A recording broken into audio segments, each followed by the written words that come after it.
जय श्री कृष्ण। राधे राधे। आज हम सुनेंगे वैशाख मास महात्म्य के तीसरे अध्याय की कथा, जिसमें मिथिलापति श्रुतदेव जी से पूछ रहे हैं, हे ब्राह्मण, जब वैशाख मास के धर्म अतिशय सुलभ हैं, पुण्य राशि प्रदान करने वाले हैं, भगवान विष्णु के प्रीति कारक हैं, चारों पुरुषार्थों की तत्काल ही सिद्धि करने वाले हैं, सनातन हैं और वेदोक्त हैं, तब संसार में उनकी प्रसिद्धि कैसे नहीं हुई। तब इस प्रश्न पर श्रुतदेव जी कहते हैं कि हे राजन, इस पृथ्वी पर लौकिक कामना रखने वाले मनुष्य अधिक हैं। उनमें से कुछ राजस हैं और कुछ तामस हैं। ये लोग इस संसार में भोगों और पुत्र पौत्र आदि संपदाओं की अभिलाषा करते हैं। कहीं किसी प्रकार कभी बड़ी कठिनाई से कोई एक मनुष्य ऐसा मिलता है जो स्वर्ग लोक के लिए प्रयत्न करता है। इसीलिए वह यज्ञ आदि पुण्य कर्मों का अनुष्ठान बड़े प्रयत्न से करता है, परंतु मोक्ष की उपासना प्राय कोई नहीं करता। तुच्छ आशाएं लेकर बहुत से कर्मों का आयोजन करने वाले लोग प्राय काम्य कर्म के उपासक हैं। यही कारण है कि संसार में राजस और तामस धर्म अधिक विख्यात हो गए, परंतु सात्विक धर्म की प्रसिद्धि नहीं हुई। ये सात्विक धर्म भगवान विष्णु को प्रसन्न करने वाले हैं और निष्काम भाव से किए जाते हैं। इस लोक और परलोक में सुख प्रदान करते हैं। देव माया से मोहित होने के कारण मूढ़ मनुष्य इन धर्मों को जानते भी नहीं हैं। पूर्व काल की बात है, काशीपुरी में कीर्तिमान नाम से विख्यात एक चक्रवर्ती राजा थे। वे इक्ष्वाकु कुल में उत्पन्न हुए और महाराज नरक के पुत्र थे। संसार में उनका बड़ा यश था। वे अपनी इंद्रियों पर और अपने क्रोध पर विजय पा चुके थे। ब्राह्मणों के प्रति उनके मन में बड़ी भक्ति थी। राजाओं में उनका स्थान बहुत ऊंचा था। एक दिन की बात है, वे राजा मृग्या में आसक्त होकर महर्षि वशिष्ठ जी के आश्रम पर गए। वैशाख की चिलचिलाती हुई धूप में यात्रा करते हुए राजा ने मार्ग में देखा कि महर्षि वशिष्ठ जी के शिष्य जगह जगह अनेक प्रकार के कार्यों में विशेष तत्परता के साथ संलग्न थे। कहीं पर प्याऊ बनवाते थे, कहीं पर छाया मंडप बना रहे थे, किनारे किनारों पर झरनों के जल को रोककर स्वच्छ बावड़ी बनाते थे, कहीं वृक्षों के नीचे बैठे लोगों को वे पंखा डुलाकर हवा कर रहे थे, कहीं कहीं ऊख देते और कहीं सुगंधित पदार्थ भेंट करते और किसी किसी को फल दे रहे थे। वे दोपहरी में लोगों को छाया देते और संध्या के समय शरबत।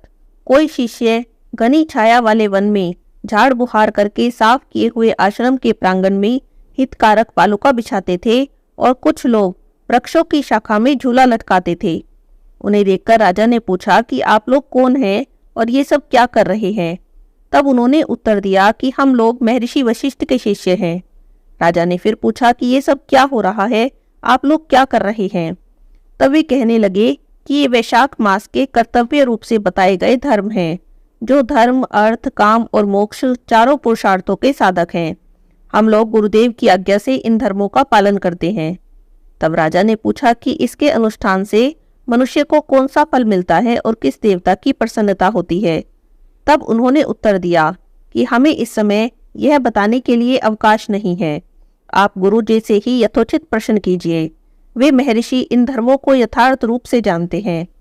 शिष्यों से ऐसा उत्तर पाकर राजा शीघ्र ही महर्षि वशिष्ठ जी के आश्रम पर, जो विद्या और योग शक्ति से संपन्न था, वहां पर गए। राजा को आते देखकर महर्षि वशिष्ठ जी मन ही मन बड़े प्रसन्न हुए। उन्होंने सेवकों सहित राजा का विधि पूर्वक आतिथ्य सत्कार किया। जब वे आराम से बैठ गए, तब गुरु वशिष्ठ जी से प्रसन्नता पूर्वक बोले कि हे भगवान, मैंने मार्ग में आपके शिष्यों के द्वारा परम आश्चर्य में शुभ कर्मों का अनुष्ठान देखा है, किंतु उसके संबंध में जब मैंने प्रश्न किया, तब उन्होंने कोई दूसरी बात न बताकर आपके पास जाने की आज्ञा दी। उनकी आज्ञा के अनुसार मैं इस समय आपके पास आया हूँ। मेरे मन में उन धर्मों को सुनने की बड़ी इच्छा है, अतः आप मुझसे उनका वर्णन करें।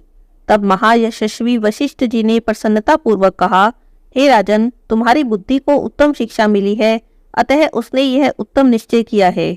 भगवान विष्णु की कथा के श्रवण और भगवत कर्मों के अनुष्ठान में जो तुम्हारी बुद्धि प्रवृत्त हुई है, यह तुम्हारे किसी पुण्य का ही फल है।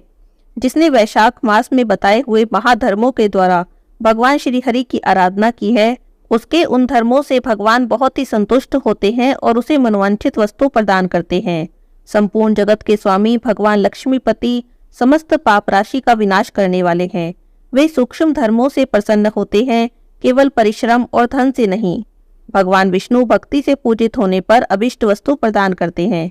इसीलिए सदा भगवान विष्णु की भक्ति करनी चाहिए। हे राजन, जगदीश्वर श्री हरि तो जल से भी पूजित होने पर अशेष क्लेश का नाश करते हैं और शीघ्र ही प्रसन्न हो जाते हैं। वैशाख मास में बताए हुए ये धर्म थोड़े से परिश्रम के द्वारा साध्य होने पर भी भगवान विष्णु के लिए अत्यंत प्रीतिकारक हैं और शुभ होने के कारण अधिक व्यय से सिद्ध होने वाले बड़े बड़े यज्ञ आदि कर्मों का भी तिरस्कार करने वाले हैं। अतः हे भूपाल, तुम भी वैशाख मास में बताए हुए धर्मों का पालन करो और तुम्हारे राज्य में निवास करने वाले अन्य लोगों से भी उन धर्मों का पालन कराओ। इस प्रकार वैशाख धर्म के पालन की आवश्यकता को शास्त्रों और युक्तियों से भली प्रकार सिद्ध करके वशिष्ठ जी ने वैशाख मास के सब धर्मों का राजा के समक्ष वर्णन कर दिया। उन सब धर्मों को सुनकर राजा ने गुरु का भक्ति भाव से पूजन किया और घर आकर वे सभी धर्मों का विधि पूर्वक पालन करने लगे। देवादिदेव भगवान विष्णु में भक्ति रखते हुए राजा कीर्तिमान देवेश्वर पद्म नाम के अतिरिक्त किसी और देवता की पूजा नहीं करते थे। उन्होंने हाथी की पीठ पर नगाड़ा रखकर सिपाहियों से राज्य भर में डंके की चोट पर घोषणा करा दी कि मेरे राज्य में जो 8 वर्षों से अधिक की आयु वाला मनुष्य है, उसकी आयु जब तक 80 वर्ष की ना हो जाए तब तक मेष राशि में सूर्य के स्थित होने पर यदि वह प्रातःकाल स्नान नहीं करेगा तो मेरे द्वारा दंडनीय और राज्य से निकाल देने योग्य समझा जाएगा। यह मेरा निश्चित आदेश है। पिता, पुत्र, पत्नी जो कोई भी वैशाख धर्म का पालन नहीं करेगा वह चोर की भांति दंड का पात्र समझा जाएगा। प्रातःकाल शुभ जल में स्नान करके श्रेष्ठ ब्राह्मणों को दान करना चाहिए। तुम सभी लोग अपनी शक्ति के अनुसार प्याऊ और दान आदि धर्मों का आचरण करो।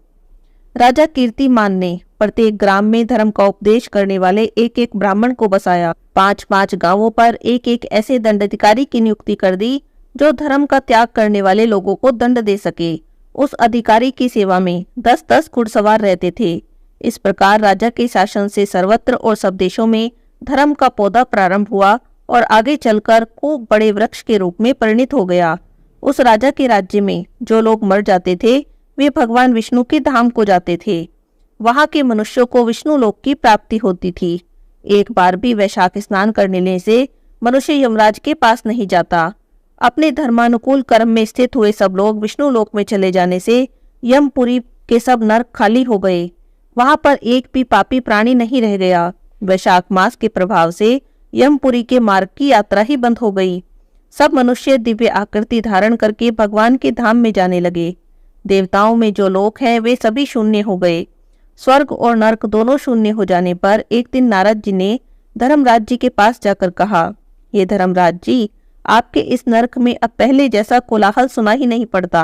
पहले की बाती पाप कर्मों का लेखा जोखा भी नहीं लिखा जाता। चित्रगुप्त जी तो मौन भाव से ऐसे बैठे हुए हैं जैसे कोई मुनि हो। हे महाराज, इसका क्या कारण है, मुझे बताइए। नारद जी के ऐसा कहने पर राजा यम ने कुछ दीनता भरे स्वर में कहा, हे नारद जी, इस समय पृथ्वी पर जो राजा राज्य कर रहा है वह पुराण पुरुषोत्तम भगवान विष्णु का भक्त है। उसके भय से कोई भी मनुष्य वैशाख मास का उल्लंघन नहीं करता और उस पुण्य के प्रभाव से सभी मनुष्य भगवान विष्णु के धाम में चले जाते हैं। हे मुनिश्रेष्ठ, उस राजा ने इस समय मेरे लोक का मार्ग लुप्त सा कर दिया है। स्वर्ग और नरक दोनों को शून्य बना दिया है। अतः ब्रह्मा जी के समीप जाकर यह समाचार उनसे निवेदन करिए, तभी मैं स्वस्थ हो पाऊंगा। ऐसा निश्चय करके यमराज जी ब्रह्मलोक में गए और वहां पर बैठे हुए उन्होंने ब्रह्मा जी का दर्शन किया। ब्रह्मा जी ने यमराज जी को देखा और यमराज जी ब्रह्मा जी के आगे पृथ्वी पर गिर गए। फिर यमराज जी ने कहा, हे कमलासन, काम में लगाया हुआ जो पुरुष स्वामी की आज्ञा का ठीक से पालन नहीं करता और उसका धन लेकर भोगता है वह काट का कीड़ा होता है। जो बुद्धिमान मनुष्य लोभवश स्वामी के धन का उपभोग करता है वह 300 कल्पों तक तिर्यक योनि रूप नरक में जाता है।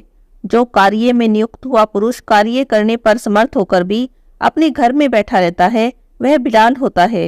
हे देव, मैं आपकी आज्ञा से धर्म पूर्वक प्रजा का शासन करता आ रहा हूँ।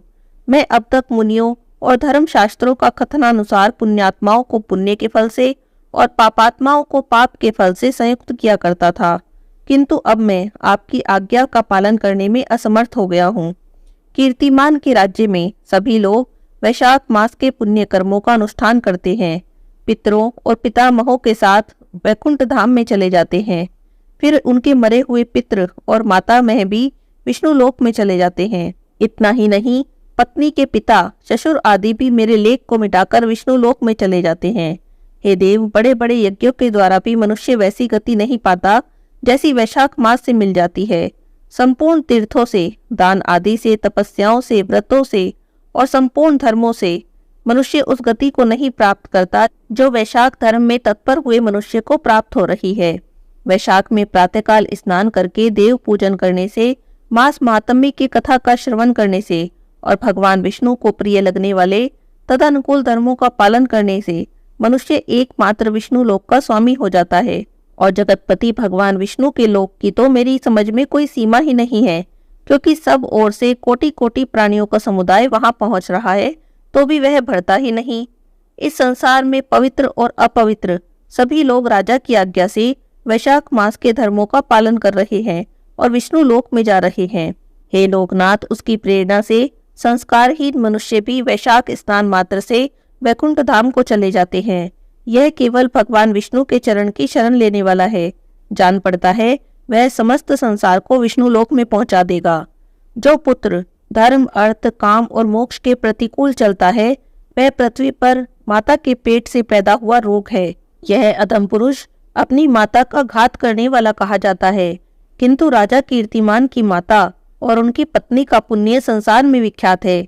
उनकी माता एकमात्र वीर जननी है और वह राजा निश्चय ही संसार में बहुत बड़ा वीर है।